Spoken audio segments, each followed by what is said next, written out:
Bienvenidos a El Debate. Imaginad un inmenso astillero comercial. De esos donde no entra ni una gota de agua, ¿no? Exacto. Un entorno completamente seco, cerrado y, digamos, milimétricamente controlado por ingenieros. Estos profesionales trazan los planos de un buque mercante, miden el grosor de las planchas de acero, calculan el peso exacto de las anclas y estructuran la carga de cada mamparo bajo una precisión matemática que es francamente incontestable. Claro, en un dique seco todo parece predecible. O sea, todo transmite una sensación absoluta de seguridad. Eso es. El gran problema es que un barco no se diseña para vivir en tierra firme. Se construye para salir al océano abierto, enfrentándose a fuerzas caóticas que, francamente, no saben leer planos. Ni les importan los planos, claro. Múltiples perspectivas que ofrece el material sobre la gestión de proyectos predictiva, escrutando específicamente los fundamentos y mecánicas del PMBOK. Y la cuestión central que vamos a diseccionar hoy aquí es la siguiente. En este entorno de gestión predictivo, la formalización exhaustiva en las etapas iniciales, como el acta de constitución y todo ese registro de interesados, ¿realmente mitiga los riesgos? ¿O simplemente crea, digamos, una falsa sensación de control justo en el momento en que la incertidumbre es absoluta? Bueno, para dejar claras nuestras posturas desde ya. Yo, como defensora, argumentaré que establecer una estructura temprana rigurosa es vital. Es la única forma de proteger los recursos finitos de la empresa frente al costo exponencial de los cambios tardíos. Vale, pues yo argumentaré que esta rigidez inicial es inherentemente defectuosa. O sea, intenta imponer certezas sobre variables puramente incontrolables en el día cero, cuando, seamos sinceros, la información empírica es prácticamente nula. A ver, la base lógica de la gestión predictiva no surge de un fetiche corporativo extraño por rellenar Excels, ¿vale? Nace de una realidad física ineludible. El material subraya muy claramente lo que es la curva del coste de los cambios. Sí, la teoría clásica. Es que operamos constantemente bajo la presión de recursos que se agotan. No es solo teoría. El capital es finito, el tiempo vuela y, bueno, el personal no se puede clonar. Fíjate en el ejemplo del edificio de 20 plantas del texto. El de los planos. Exacto. Si en las primeras fases, cuando los arquitectos están con el ordenador, con el software de diseño, el cliente decide de repente que no quiere 20 plantas, sino 25... Que eso pasa siempre, por cierto. Pasa constantemente. Pues el impacto ahí es marginal. Borramos unas líneas, metemos nuevos datos en el simulador, recalculamos las cargas de cimentación y ya está. Nuevo plano. El coste asociado a ese cambio es mínimo, ¿sabes? Un simple ajuste en horas de ingeniería. Hombre, por favor. Claro que es mínimo en esa etapa, porque todo es mera tinta sobre papel. O píxeles en una pantalla. Todavía no hay ni un gramo de cemento derramado sobre el terreno. Claro, y de eso se trata precisamente. Porque si carecemos de esa planificación estricta inicial y permitimos que la decisión de añadir esas 5 plantas caiga en el mes 10... Ya, con la obra a medias. Claro, cuando ya hemos vertido la losa de cimentación, que recordemos estaba calculada solo para 20 niveles, rediseñar sobre la marcha, paralizar la obra, demoler hormigón curado, es que es un escenario catastrófico. Puede llevar literalmente a la quiebra a la empresa constructora. A ver, te compro la lógica del muro de contención en un entorno puramente físico, como es la construcción estática. Ahí tiene todo el sentido. Pero plantearlo como una verdad universal corporativa me parece un poco tramposo. ¿Tramposo por qué? Porque esa narrativa choca de frente contra la realidad empírica de lo que el texto denomina la paradoja del riesgo y la incertidumbre. Fíjate lo que pides. Exiges que en el día cero de un proyecto, el momento de arranque, tomemos decisiones estructurales inamovibles. Porque hay que fijar el alcance. Ya, pero es que el día cero es el punto álgido de la incertidumbre. No tenemos datos reales del comportamiento del entorno. Nos forzáis a filmar actas y comprometer presupuestos basándonos en variables externas que sencillamente no podemos dominar. Pero a ver, el proceso de inicio se encarga precisamente de identificar esos riesgos. No es que finja que no existen. Los identifica, sí, pero los trata como meras abstracciones numéricas domesticables. Y cualquiera que nos escuche y haya gestionado compras internacionales sabe de lo que hablo. Volvamos al caso empírico de Muebles Prestigio que plantea el texto. Vale, el de la importación de maquinaria. Ese mismo. En el día cero de ese proyecto industrial, no tienes absolutamente ninguna manera de saber cuál será la fluctuación exacta en la tasa de cambio del euro frente al dólar. Bueno, puedes hacer estimaciones macroeconómicas. Estimaciones, exacto. Pero cuando te toque importar la maquinaria alemana, meses después, la realidad será otra. Tampoco puedes prever cuántos días exactos de lluvia anómala van a provocar un derrumbe que retrase la logística. Y sin embargo, el marco predictivo te empuja a redactar rangos presupuestarios. Un rango de entre 380.000 y 450.000 dólares, si no recuerdo mal, del caso. Exacto, y te obliga a basar las restricciones vitales de la empresa en esos números, documentar suposiciones tan elásticas, darles formato oficial y ponerles un sello, no reduce ni un ápice la incertidumbre real, solo disfraza de gestión de riesgos nuestra ignorancia inicial. Ya, entiendo por qué piensas eso. Pero permíteme ofrecerte una perspectiva diferente. Precisamente porque existe esa ignorancia innegable al principio, necesitas un ancla firme. Vayamos al núcleo, al documento fundacional, el Acta de Constitución. Buf, el famoso papelito. No es un papelito. Para mí trasciende la burocracia. Estoy convencida de que es la partida de nacimiento innegociable de cualquier iniciativa seria. Y no se limita a números fríos, ¿eh? Fija un propósito. El texto recupera el caso histórico de Henry Ford.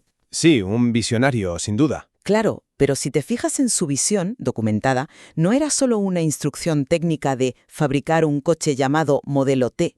Su acta mental era profundamente estratégica. Hacer coches para las masas, ¿no? Coches asequibles para multitudes y, ojo, pagar buenos salarios para que los operarios tuvieran una vida digna. Fijar ese estado futuro concreto fomenta un compromiso orgánico brutal. El Acta de Constitución oficializa ese propósito y le da a toda la organización un norte magnético inamovible. A ver, lo siento, pero la historia de Henry Ford es muy inspiradora, sí. Una buena narrativa siempre ayuda a alinear a las tropas, pero no podemos edulcorar la realidad corporativa. El acta, en la gestión tradicional, no es un poema motivacional. Yo no digo que sea un poema. Es un documento legalista muy restrictivo, ¿vale? Impone criterios paramétricos severos al equipo que realmente va a ejecutar el trabajo. Fíjate cómo lo planteas, porque yo lo veo más como una API organizacional. ¿Una API? Sí. Usando una analogía tecnológica, sin este documento emitido por un patrocinador, el director del proyecto es solo un empleado entusiasta. Carece de autoridad legítima para gastar recursos. Bueno, necesita permiso, claro. Exacto. El acta es el código de acceso. Le dice a Tesorería o a Recursos Humanos, oye, esta iniciativa de los muebles no es un experimento de pasillo. Es real y tiene prioridad. Esa concesión de autoridad en el día cero es lo que empodera al director para maniobrar luego. Vale, te compro el punto de la autoridad formal. Tienes que legitimar al líder, estamos de acuerdo. Pero el problema sistémico está en las condiciones draconianas que impone el modelo. Retomando el caso del material, el acta obliga a establecer criterios de salida. Que son vitales para no arruinarse. Reglas inquebrantables que dictan cuándo guillotinar el proyecto. Uno de esos criterios dice que la iniciativa se suspende si la estimación roza el 130% del presupuesto original. ¿Correcto? Pues analicemos la disonancia aquí. Te hacen fijar un umbral de cancelación radical basándose matemáticamente en un presupuesto que, como dijimos antes, en el día cero es puro invento. Espera, permíteme detenerte ahí, porque esto me genera cierta confusión. A ver si entiendo tu crítica financiera. Arrancamos estimando un tope de 450.000 dólares, con la mejor info disponible. Vale. Y durante la ejecución, por ese océano incontrolable que decías, el euro se dispara, los costes se desbordan. Tú sugieres que establecer una barrera del 130% es un error estructural. ¿Cómo justificas dejar que la sangría fluya sin poner el freno de mano? Lo que yo digo es que atar el destino de la empresa a un número inventado en el momento de mayor ceguera empírica es la verdadera falacia. Piensa en el ecosistema.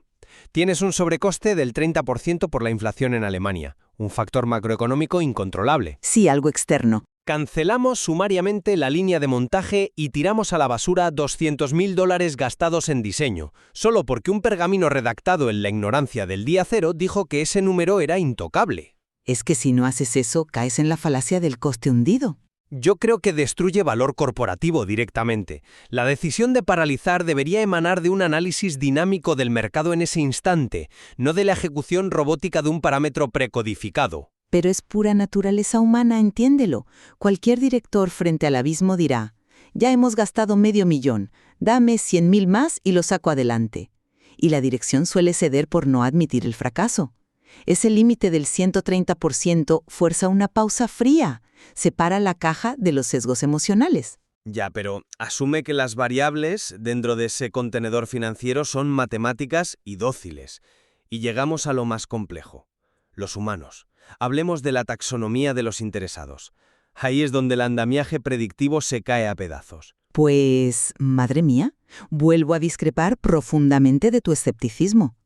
El registro de interesados es donde el PMBOK exhibe su mayor rigor preventivo. No es una listita en Excel. Te exige cruzar poder e interés sistemáticamente. Sí, la famosa matriz. Miremos a Muebles Prestigio. Se mapea a Fernanda Cueva, la jefa de producción. La matriz la clava en el cuadrante rojo. Alto poder, alto interés. ¿Y cómo mitiga esto el riesgo? A ver. Al ubicarla ahí en el día cero, la metodología fuerza al director a sentarse con ella y sacarle los requisitos técnicos ya mismo. Así, el proyecto incorpora exigencias vitales desde el plano 1. La zona de soldadura con extracción de vapores, la cabina de pintura. Requisitos básicos de su área. Sí, pero si no se la hubiera interrogado al principio, esa necesidad saltaría en el mes 6, con los muros ya levantados. Romper techos para pasar tubos. Coste exponencial. La matriz estática, literalmente, salva el proyecto. A ver, la matriz salva al proyecto de los descuidos más obvios. Identificar que la jefa de producción es vital para hacer una fábrica no requiere ser un genio de la estrategia, ¿no crees? Bueno, pero hay que hacerlo formalmente. La debilidad fatal de la categorización estática se revela en los márgenes. Volvamos al texto. Tati Uribe, la jefa de TI. El registro la sepulta en bajo poder y bajo interés. E incluso anota que es reacia porque asumirá más carga laboral. Lo cual, objetivamente, es un análisis súper honesto de su actitud en ese arranque. Sabemos que es reacia y entendemos con quién lidiamos. Honestísimo, no te lo niego, pero operativamente miope y peligrosísimo en un marco predictivo. Cualquiera sabe que clasificar a TI como bajo poder al montar una línea de producción es tener una bomba de relojería. ¿Bomba por qué? Fíjate en la causalidad. Si cae en bajo poder, se le asigna atención mínima. En la práctica, las necesidades de Tati no entran en la estructura de desglose del trabajo, la EDT.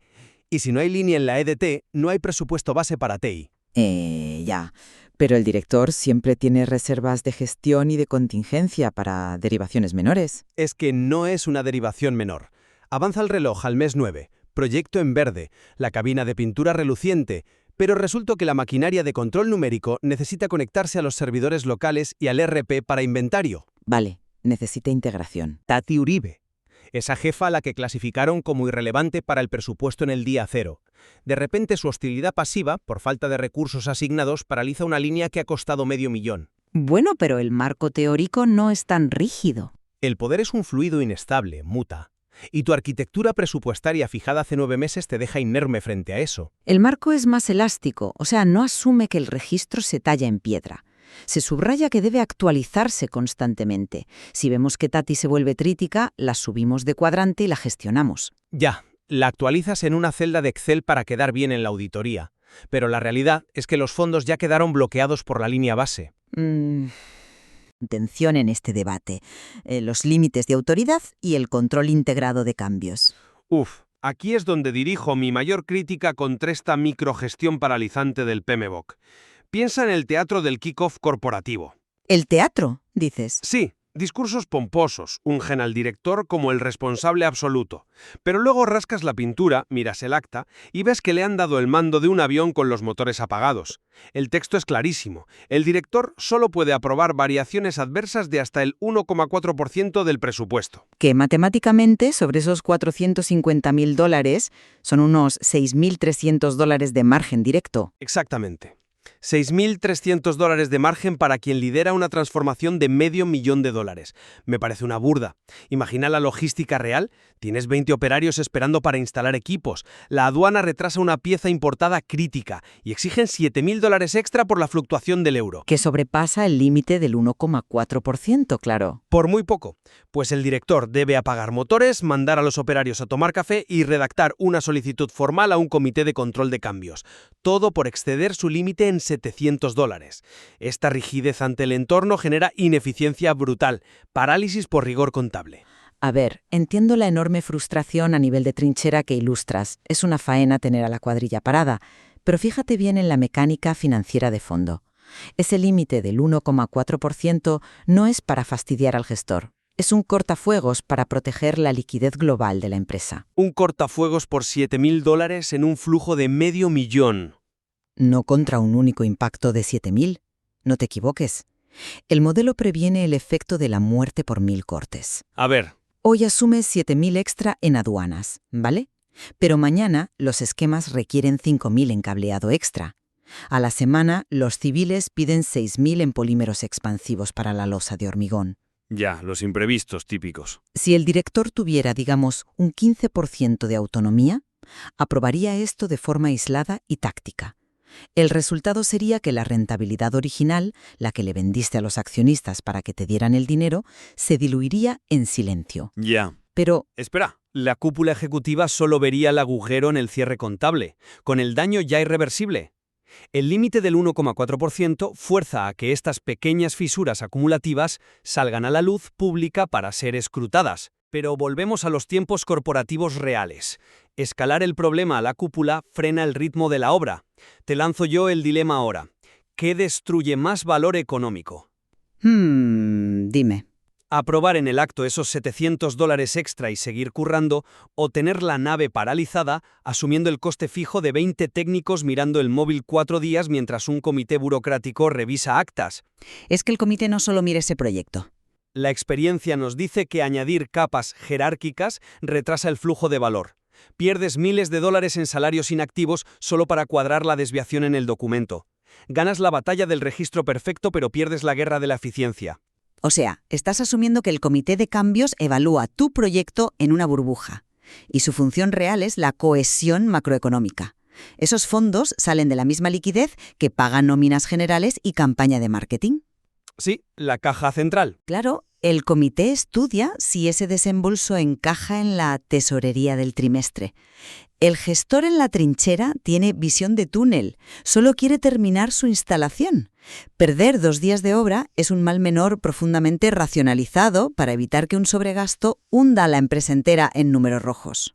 Y mi contraargumento a esa perspectiva, digamos, holística, es que confía ciegamente en que la burocracia actuará con presteza quirúrgica.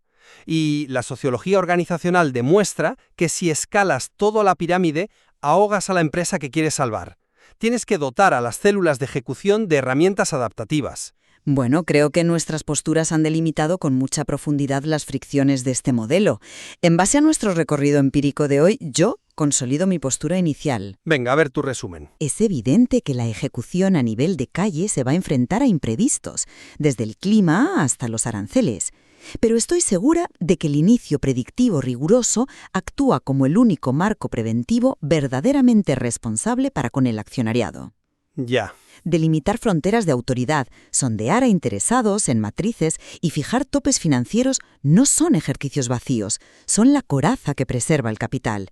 El diseño preventivo no doma el océano, claro, pero te garantiza que el barco esté sellado estructuralmente antes de navegar.